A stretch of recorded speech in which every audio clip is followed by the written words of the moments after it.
Bonjour. Vous êtes capable de déterminer les lignes d'eau dans un canal à pente constante dans différentes conditions d'écoulement. Nous allons maintenant découvrir les conséquences sur l'écoulement de la présence de singularités dans le canal. Dans cette leçon, nous nous concentrerons sur les changements de pente de fond. Comment évoluent les lignes d'eau lorsque la pente augmente ou diminue? Que se passe-t-il au droit d'un seuil? Les changements de pente peuvent être de différents types. La pente peut être initialement faible ou forte, et puis augmenter ou diminuer, ou encore changer de catégorie. Commençons donc par rappeler les notions de faible et forte pente hydraulique vues dans une leçon précédente. Lorsque la profondeur uniforme est supérieure à la profondeur critique, la pente est dite faible. Cela correspond à des valeurs de S0 inférieures à la pente critique SC. Par contre, lorsque la profondeur uniforme est inférieure à la profondeur critique, la pente est dite forte, et cela correspond à des pentes de fond S0 supérieures à la pente critique. Le caractère faible ou fort de la pente dépend donc du débit. Après avoir rappelé la définition de la pente hydraulique, nous pouvons maintenant explorer les cas d'augmentation et de réduction de la pente de fond. D'abord, les augmentations de pente. Supposons que nous avons initialement une faible pente de fond S01 et que celle-ci augmente jusqu'à S02 tout en restant faible. Dans ce cas, les deux valeurs S01 et S02 sont inférieures à SC, comme illustré sur le diagramme de HU et HC en fonction de la pente. Ce diagramme nous montre aussi que la profondeur uniforme HU2 est inférieure à HU1, alors que la profondeur critique reste pratiquement la même. En faible pente, nous aurons affaire à des axes hydrauliques de type M. Si aucune perturbation du système n'existe à l'amont et à l'aval, nous y retrouverons la profondeur uniforme. En examinant les différentes lignes d'eau de type M possibles, nous voyons qu'aucune d'elles ne tend vers HU à l'aval.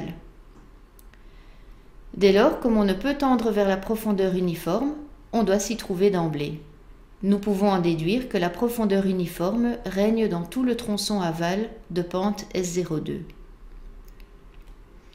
Dans le tronçon amont, nous retrouverons alors un axe M2 qui, loin à l'amont, rejoint la profondeur uniforme et qui, vers l'aval, voit sa profondeur diminuer jusqu'à rejoindre la profondeur HU2 qui règne dans le tronçon aval.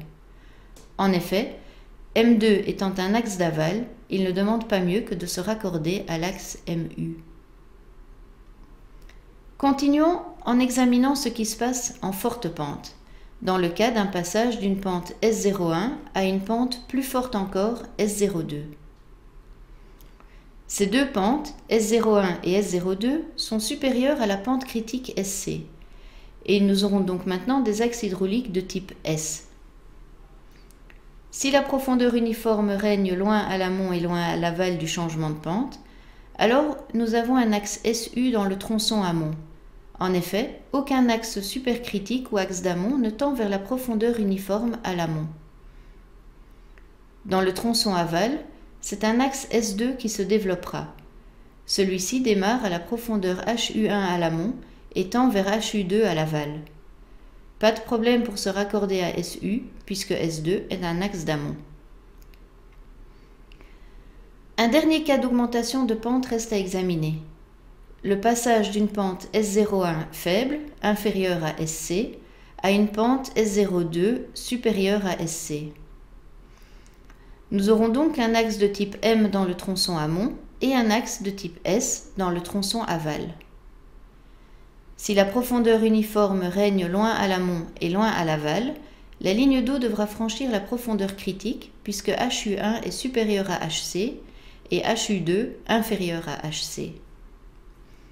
La seule manière de réaliser ce passage consiste à avoir un axe M2 à l'amont, axe dont la profondeur va diminuer jusqu'à la profondeur critique HC, et ensuite, à partir de là, un axe S2 dans le tronçon aval.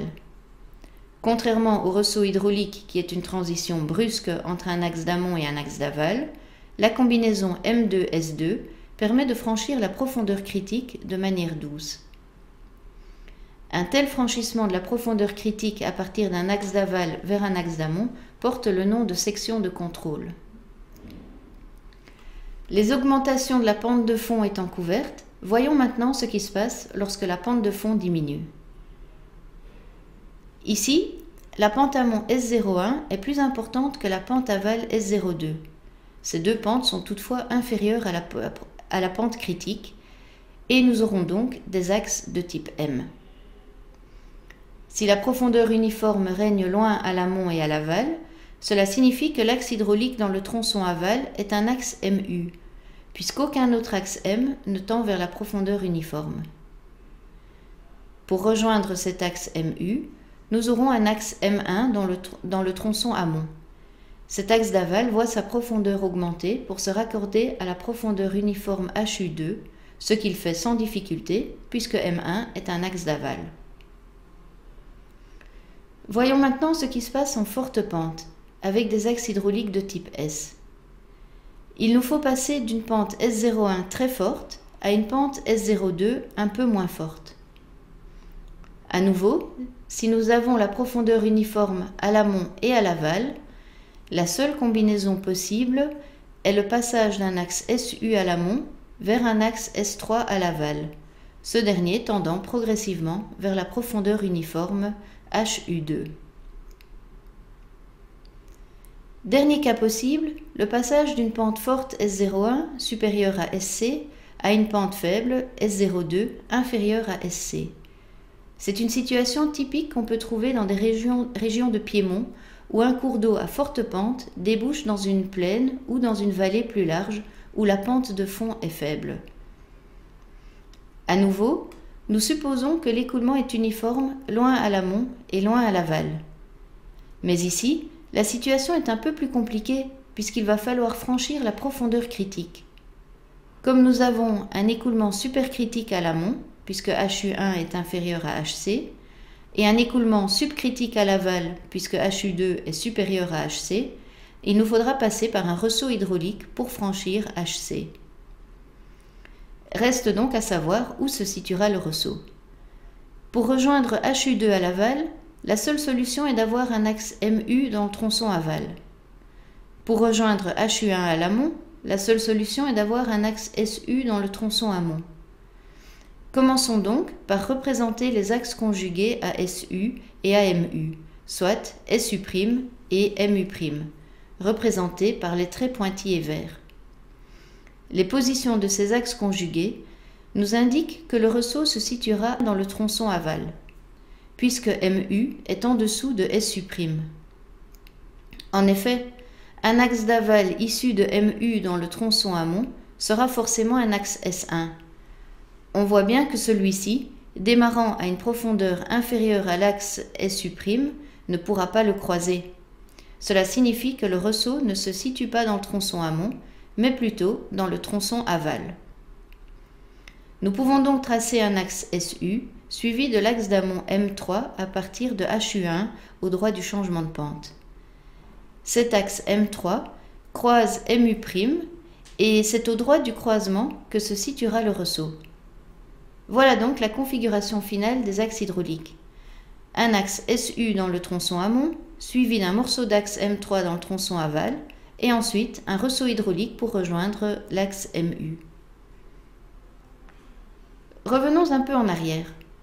Nous avons vu que dans ce cas-ci, l'axe S1 issu du niveau HU2 ne croisait pas l'axe SU' et que le ressaut ne pouvait pas se situer dans le tronçon amont.